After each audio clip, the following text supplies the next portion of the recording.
यानंतर जाऊयात नवी दिल्लीला केंद्रीय आरोग्य मंत्रालयाची पत्रकार परिषद सुरू आहे. Have been exempted from lockdown, but social distancing and social responsibility has to be maintained. Farming machinery, shops, custom hiring centers, services related to fertilizers and seeds, mandi operations for marketing have also been given concessions from lockdown to enable farming to proceed smoothly.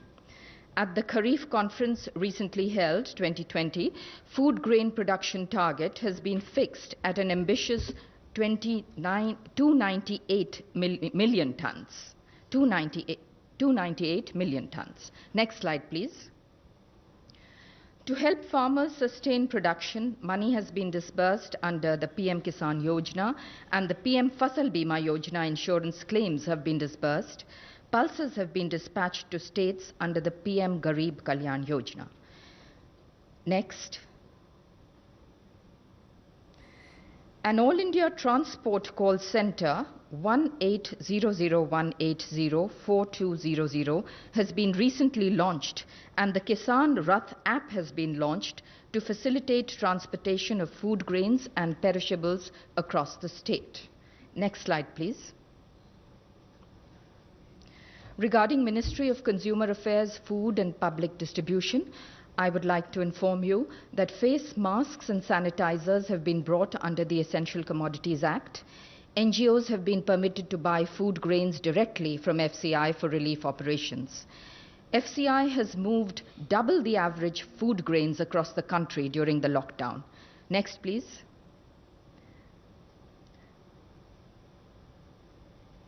Next. Ministries of Rural Development and Panchayati Raj, I would like to inform you that government has hiked the Manrega wages in the wake of COVID-19 pandemic. The average increase is ₹20. There has been a direct cash transfer to women under the Pradhan Mantri Jan Dhan Yojana account holders under PM Garib Kalyan package. The self-help group women have helped in this effort. The women self-help groups under the NRLM, the National Rural Livelihood Mission, are making protective face covers, sanitizers, soaps, and are running community kitchens in large numbers. Thank you. Thank you, Alpana. Now, the Ministry of Home Affairs, please. गृह मंत्रालय की तरफ से update है। गृह मंत्रालय निरंतर lockdown measures के एनफोर्समेंट को मॉनिटर कर रहा है। जहां भी लॉकडाउन का उल्लंघन हो रहा है, वहां राज्य सरकारों के साथ संपर्क करके उचित कार्यवाही की जा रही है। कल गृह मंत्रालय ने एक बार फिर सभी राज्यों और केंद्र शासित प्रदेशों को पत्र लिखकर राज्यों का ध्यान इस बात पर आकृष्ट किया है कि आपदा प्रबंधन अधिनियम के अंतर्गत जो दिशा निर्देश जारी किए गए हैं, उनमें स्पष्ट रूप से लिखा गया है कि राज्य सरकारें इन दिशा निर्देशों का सख्ती से अनुपालन करेंगी। अपने लोकल एरियाज की आवश्यकता अनुसार वे ज्यादा सख्त कदम उठा सकती हैं, परंतु दिशा निर्देशों को डाइल्यूट नहीं कर सकती, कमजोर नहीं कर सकती। गृह मंत्रालय ने उनका ध्यान माननीय सर्वोच्च न्यायालय के 31 मार्च 2020 के आदेश में की गई टिप्पणी की ओर भी आकृष्ट किया है कि सभी राज्य सरकारें, सार्वजनिक प्राधिकारी और देश के नागरिक ईमानदारी और निष्ठा से सार्वजनिक सुरक्षा के हित में भारत सरकार द्वारा जारी किए गए निर्देशों और आदेशों का पालन लेटर और स्पिरिट में करें। यह पत्र इसलिए आवश्यक हो गया था क्योंकि कुछ राज्यों में उन गतिविधियों को भी इजाजत दी जा रही थी जिनकी गृह मंत्रालय द्वारा जारी किए गए दिशा निर्देशों के अंतर्गत अनुमति नहीं है। गृह मंत्रालय ने कल पत्र लिखकर केरल सरकार द्वारा जारी संशोधित दिशा निर्देशों पर भी अपनी चिंता व्यक्त की है। कुछ गतिविधियों की अनुमति दी गई है उनके द्वारा जो आपदा प्रबंधन अधिनियम 2005 के तहत गृह मंत्रालय द्वारा जारी आदेशों का उल्लंघन है और लॉकडाउन नियमों को भी क्षीण कर रहा है। उनसे अनुरोध किया गया है कि राष्ट्रीय लॉकडाउन नियमों का अनुपालन सुनिश्चित करें।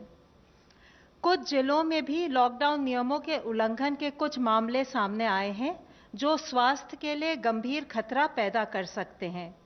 कुछ जिलों में कोविड-19 के संक्रमण की स्थिति गंभीर है या गंभीर होती जा रही है, जैसे राजस्थान में जयपुर, मध्य प्रदेश में इंदौर, महाराष्ट्र में मुंबई और पुणे, पश्चिम बंगाल में कोलकाता, हावड़ा, 24 परगना नॉर्थ, मेदिनीपुर ईस्ट, दार्जिलिंग, जलपाईगुड़ी और कालिम्पोंग। इन चारों राज्यों के प्रभावित जिलों का ऑन द स्पॉट आंकलन करने के लिए आपदा प्रबंधन अधिनियम 2005 के अंतर्गत गृह मंत्रालय ने 6 इंटर मिनिस्टीरियल सेंट्रल टीमों का गठन किया है। ये टीमें अपने निर्धारित स्थान पर पहुंच चुकी हैं। इन टीमों का भारत सरकार के एडिशनल सेक्रेटरी के स्तर के अधिकारी लीड कर रहे हैं। प्रत्येक टीम में 6 सदस्य हैं, जिनमें एक सीनियर पब्लिक हेल्थ स्पेशलिस्ट तथा नेशनल डिजास्टर मैनेजमेंट अथॉरिटी के एक सीनियर अधिकारी भी शामिल हैं। इस प्रकार गृह मंत्रालय का यह प्रयास है कि उपलब्ध एक्सपर्टीज को जितना मुमकिन हो सके उतना राज्यों के साथ साझा करें। एरियाज, हेल्थ और मेडिकल इंफ्रास्ट्रक्चर के प्रबंधन और आपदा प्रबंधन के मुद्दों पर राज्य सरकारों का सहयोग करेंगी तथा लॉकडाउन नियमों के अनुपालन के अलावा आवश्यक वस्तुओं की आपूर्ति, सोशल डिस्टेंसिंग के अनुपालन, स्वास्थ्य सुविधाएं, स्वास्थ्य कर्मियों की सुरक्षा, गरीब एवं श्रमिकों के लिए राहत शिविरों की स्थिति आदि पर अपनी रिपोर्ट देंगी। आशा है इन कदमों के साथ हम मिलकर कोविड-19 के खिलाफ अपनी मुहिम में सफल होंगे। धन्यवाद। धन्यवाद। Health ministry representative please. अब तक टोटल 2546 लोग क्योर हो चुके हैं, जो कि हमारी ओवरऑल क्योर परसेंटेज को 14.75% तक लेके जाता है।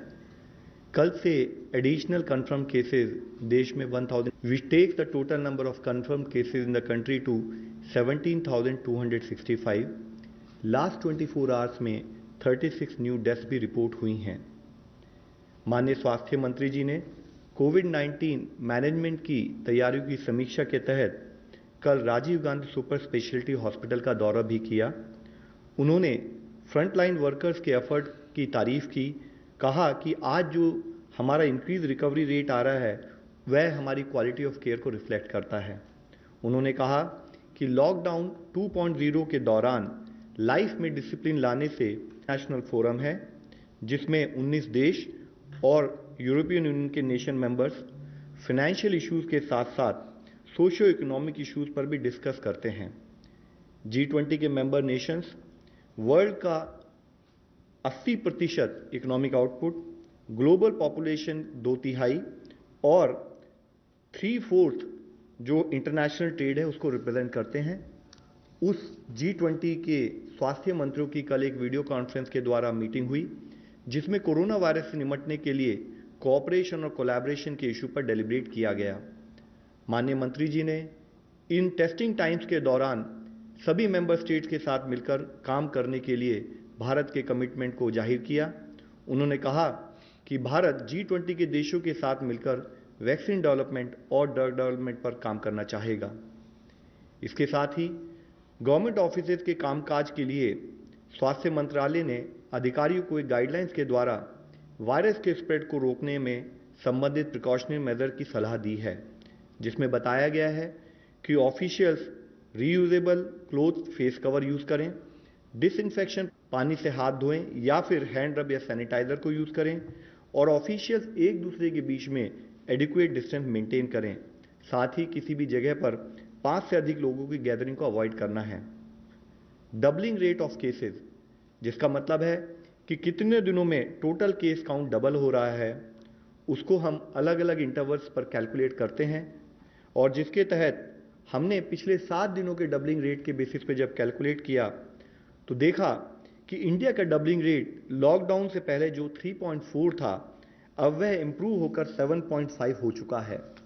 और इससे संबंधित और भी एक अच्छी न्यूज़ ये है कि अगर हम 19 अप्रैल तक का डेटा लें तो इस नेशनल एवरेज के तहत 18 स्टेट्स में नेशनल एवरेज से बेटर परफॉर्मेंस और बेटर इंप्रूवमेंट नोटिस किया गया है, जिसमें कि दिल्ली में डबलिंग रेट 8.5 डेज है, कर्नाटका में 9.2 डेज है, Telangana 9.4 days, Andhra Pradesh 10.6 days, Jammu Kashmir 11.5 days, Punjab 13.1 days, Chhattisgarh 13.3 days, Tamil Nadu 14 days और बिहार 16.4 डेज।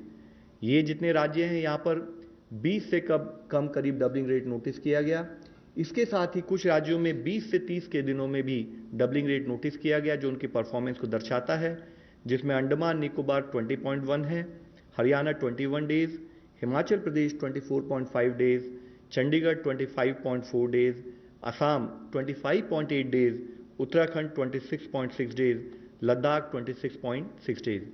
इसके साथ ही हमारी कुछ स्टेट इवन उनका 30 दिनों से भी ज़्यादा डबलिंग रेट यानी कि उनकी परफॉर्मेंस, उनका केस मैनेजमेंट में हम इम्प्रूवमेंट नोटिस कर रहे हैं, वह है उड़ीसा और केरला। मैं ये एक बहुत अच्छी हार्टनिंग न्यूज़ के रूप में आप लोगों के सामने प्रस्तुत करना चाहूँगा और राज्य और जिला स्तर पर जो हमारे कोविड के फील्ड वॉरियर्स काम कर रहे हैं इस विषय में, उनको धन्यवाद देना चाहूँगा। It is however we would also like to point out कि हम एक लड़ाई में हैं, हम एक बैटल में हैं और हम आराम नहीं कर सकते। एक भी दिन की हमारी विफलता या एक भी व्यक्ति की विफलता हमारे इस क्यूए रिजल्ट को, परिणामों को नेगेट कर सकती है और इसलिए ज़रूरी है कि हम सारी गाइडलाइंस का यूनिफॉर्म इम्प्लीमेंटेशन करें। हमें कुछ और राज्यों से अच्छी खबरें भी आ रही हैं, जैसे गोवा के सभी पेशेंट्स को रिकवरी के बाद हॉस्पिटल से डिस्चार्ज कर दिया गया है। अब गोवा में कोई भी एक्टिव केस नहीं है। इसी तरीके से जैसे कि कल आप लोगों की दृष्टि में लाया था, माही और कोडगू, इन दोनों जिलों में जहां पर कि पिछले 28 दिनों से कोई केस नहीं आया था, उसमें एक और जिला जुड़ गया है, वह है पौड़ी गढ़वाल उत्तराखंड से। साथ ही टोटल 59 डिस्ट्रिक्ट्स हैं 23 स्टेट और यूनियन टेरिटरीज से, जहां पर पिछले 14 दिनों से कोई केस नहीं आया है, जिसमें 6 नए जिले जुड़े हैं। वह हैं डूंगरपुर और पाली राजस्थान से, जामनगर मोरबी गुजरात से, नॉर्थ गोवा गोवा से, गोमती त्रिपुरा से। और इससे संबंधित हम आप लोगों से रिक्वेस्ट करना चाहेंगे कि फिर भी हमें हर तरीके से सतर्क रहने की आवश्यकता है। दूसरे देशों की तुलना में अगर भारत आज इस सिचुएशन को मैनेज करने में प्रयत्न कर रहा है, उसमें जो भी रिलेटिव सक्सेस मिली है, उसका सबसे मुख्य कारण है कि इस लड़ाई में गवर्नमेंट के साथ साथ हर सिटीजन मिलकर लड़ाई लड़ रहा है।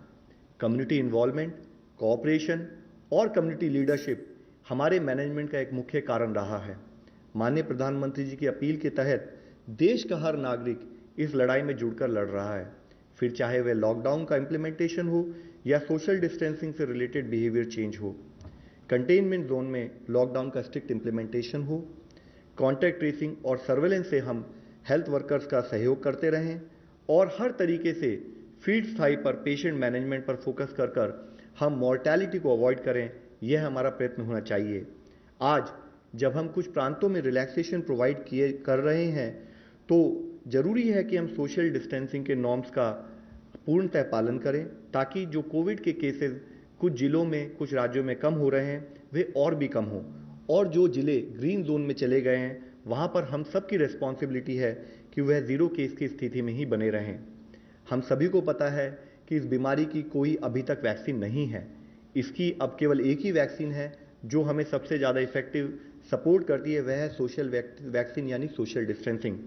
इसीलिए फिर आप लोगों से विनती है, आपके द्वारा सबसे विनती है कि काइंडली हमें सपोर्ट करें कि सोशल डिस्टेंसिंग और प्रिवेंटिव गाइडलाइंस का पालन देश का हर व्यक्ति एक जिम्मेदारी के रूप में करता रहे और बिहेवियरल चेंज के रूप में अपनी ज़िंदगी में अपनाएं, ताकि हम इस लड़ाई से जीत सकें। धन्यवाद।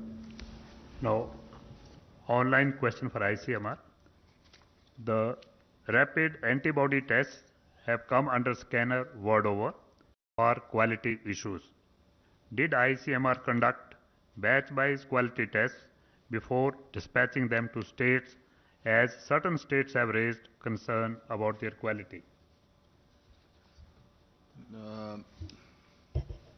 ये जो रैपिड टेस्ट हैं, जैसा मैंने बोला, सारे दुनिया में कहीं भी उसको इंडिविजुअल के डायग्नोसिस के लिए इस्तेमाल नहीं करते, क्योंकि अभी भी एक चीज कायम है कि इस विषाणु के खिलाफ एंटीबॉडी जो डेवलप होती है, वो एंटीबॉडी कितनी पावरफुल होगी, वो इम्यून रिस्पांस का द्योतक होगी क्या, इसका कहीं पता नहीं है। ऐसे रहते हुए भी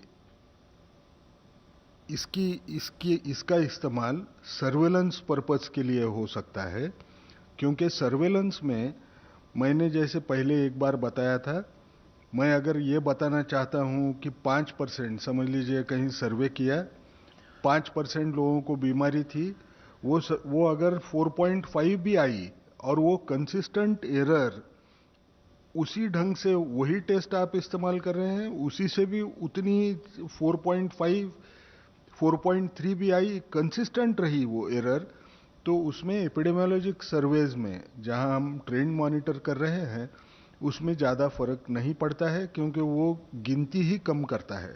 आपको अगर उदाहरण देना है तो सादे ढंग से देता हूं, जैसे अगर वो इलेक्ट्रॉनिक वेइंग मशीन होता है और उसका कंपैरिजन हम जो बाथरूम स्केल इस्तेमाल करते हैं वजन के लिए, वो दोनों में अगर हमने देखा, इलेक्ट्रॉनिक वेइंग मशीन जो होगा उस पे एक्यूरेट आएगा, लेकिन जो बाथरूम वेइंग मशीन है उसमें एरर रहेगी।